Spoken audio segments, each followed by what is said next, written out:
Happy Friday, everybody. Welcome to another episode of China Update, where I provide you with the most up-to-date political, economic, and geostrategic analysis on the world's number 2 economy. My name is Tony. Let's jump in. And today we have a big one. First up, the big news is that the Central Economic Work Conference has concluded in Beijing and produced their readout. The event, which is held in December of every year, sets the broad policy agenda for the following calendar year. With the economy in such bad shape, analysts and investors have been paying particular attention to this year's conference. Unfortunately, for those hoping for big headlines, there were no surprises. The language was very similar to what we saw from the most recent Monday Politburo meeting. The readout reiterated the shift to a, quote, more proactive fiscal policy, end quote, and, quote, moderately loose monetary policy, end quote. We've discussed both of these and their potential implications for the economy next year in earlier episodes this week. The meeting also listed 9 key tasks for 2025, and indeed, the first is, quote, vigorously boosting consumption and improving investment efficiency to expand domestic demand comprehensively, end quote. This shows just how concerned the party is about China's chronically weak consumption and that it is very vulnerable, relying too much on exports as it has the last few years.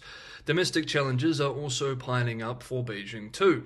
Consumer and business confidence remains sluggish, contributing to persistent deflation. Prices across the economy have been falling for 6 straight quarters, the longest streak this century, and a prolonged housing downturn shows no sign of bottoming out. None of these will be unfamiliar to regular viewers, and we have discussed all of them in the last few weeks. Now, to quote the other 8 tasks directly in translation from the readout. Second is leading the development of new productive forces. Third is leveraging the role of economic system reform. Fourth is expanding high-level opening up, stabilizing foreign trade and investment. Fifth is effectively preventing and resolving risks in key areas, firmly maintaining the bottom line of preventing systemic risks. This is financial systemic risks. Sixth is coordinating the promotion of new urbanization and comprehensive rural revitalization. Seventh is strengthening the implementation of regional strategies and enhancing regional development vitality. Eighth is coordinating carbon reduction, pollution reduction, green expansion and growth. And ninth is increasing efforts to ensure and improve people's livelihood, enhancing people's sense of gain, happiness, and security. Here ends the direct quote of the main tasks as listed in the readout. China has signaled more public borrowing and spending in 2025 too. Lian Ping, an economist at Guangkai Chief Industry Research Institute, wrote in state-run Xinhua Finance that Beijing may raise the budget deficit ratio to 4 or 4.5 of gross domestic product next year. This compares with other forecasts of about 4%, in a decisive break with the long-term practice of capping it at 3%. This would represent the highest levels of deficits since the global financial crisis, and yet another year of surging debt on top of 2 decades of surging debt.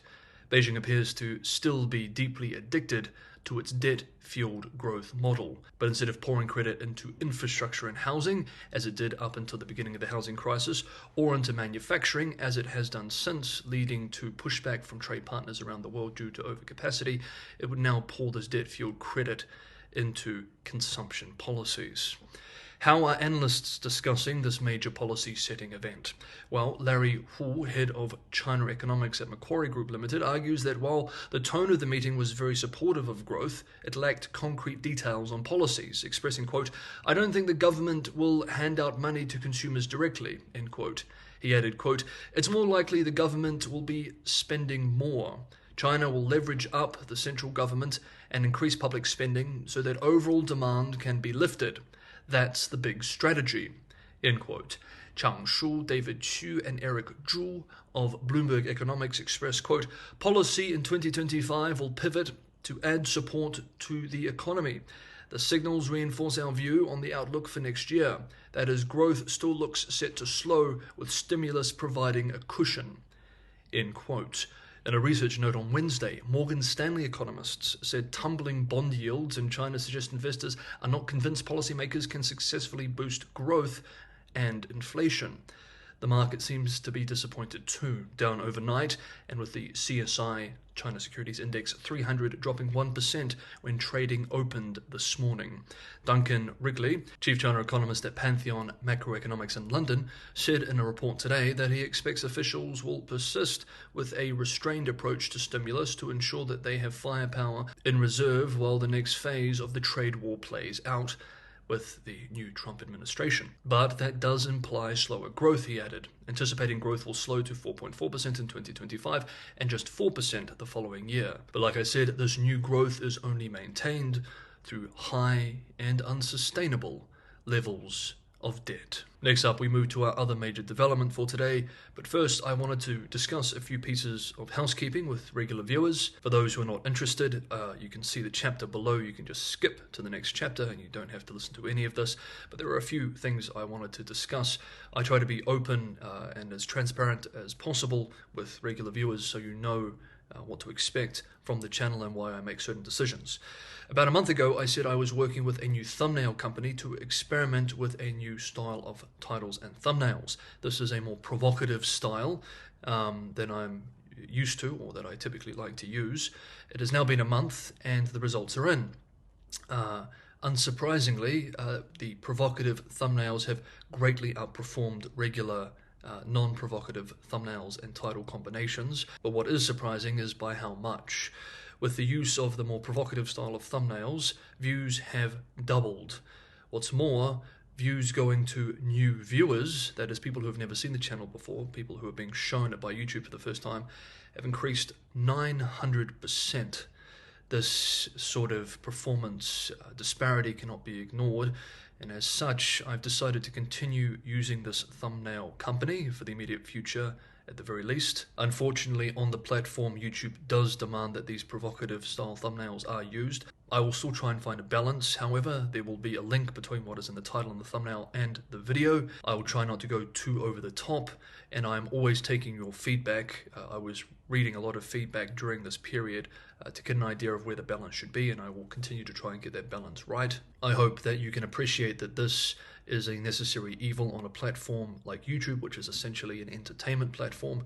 We're trying to discuss fairly dry and grounded economic and political analysis on that sort of platform. This sort of compromise, I think, is probably necessary. But as I've said before, no matter what is on the thumbnail and the title, the content itself will never change. The content will always remain grounded and sober and not go down a sensationalist road. That is my commitment. The second piece of housekeeping is that in recent months I've been getting a lot of comments and emails about people complaining that I list supporters, those who provide financial support to the channel, in the videos. I'm told that this is distracting and ugly. I find this feedback particularly, frankly, offensive. Because of these people that I list in every video, because of their generosity every month and their donations for the channel, everybody can enjoy China Update free and open 6 days a week. If not for their support, there would be no China Update episodes, or there would be, and it would be behind a paywall. Because of their generosity, most of the audience, including many people who would love to support the channel but cannot because of their own financial situation, are able to watch for free. I deeply appreciate that these people are so generous with their financial contributions to allow this channel to be open for all, and I will continue thanking them and showing that appreciation by listing their names in every episode. This practice will not change. Okay, those were the two main housekeeping points. We'll continue with the episode, but just quickly, as always, it's a tremendous help if you like and subscribe if you're enjoying this episode. As of recording, the channel is about to hit 80,000 people. It would be wonderful if we could hit that over the weekend. Then the next target would be 100,000, at which point I will be able to do these episodes full time, which would be wonderful. Patreon and Buy Me a Coffee links are also in the description for those who want to help keep the channel financially sustainable and who will be thanked in every episode as long as China Update is made. Thank you so much, everybody, for the ongoing support. Thank you for sitting through these pieces of housekeeping. Now let's move to the next development. A distressing case of a missing woman who was found in North China has stirred public outrage and drawn unsettling comparisons to the 2022 chained woman case in Suzhou, Jiangsu province. This latest case involves a 45-year-old woman identified as Ms. Bu, who disappeared in 2011 after struggling with mental health issues. Bu, a promising engineering graduate with a master's degree, vanished from her home in Jinzhong City, Shanxi Province, on the 26th of May 2011. Authorities revealed that Bu had received mental health treatment at various hospitals between 2008 and 2011. In August 2011, she was found near Tuling Village in Heshun County by an elderly woman named Guo. Shortly after, it has been revealed a 46-year-old villager surnamed Zhang took Bu to his house. Over the following years, she gave birth to several children fathered by Zhang. Investigations have confirmed that Zhang was aware of Bu's mental condition, which has raised serious legal and ethical concerns. Zhang is now in custody, and criminal action has been initiated against him, including accusations of sex slavery. This case has ignited heated discussion on Chinese social media. Netizens are questioning how Bu could have remained missing for over 13 years and whether she possessed full awareness during her pregnancies. The hashtag #FemaleMAGraduate becomes a victim of human trafficking has garnered 150 million views on Weibo alone this week, reflecting widespread anger and concern on the situation. Public comparisons to the infamous chained woman case, where a mother of 8 was found shackled in a shed, highlight a troubling pattern of women being exploited under circumstances involving mental health or vulnerability.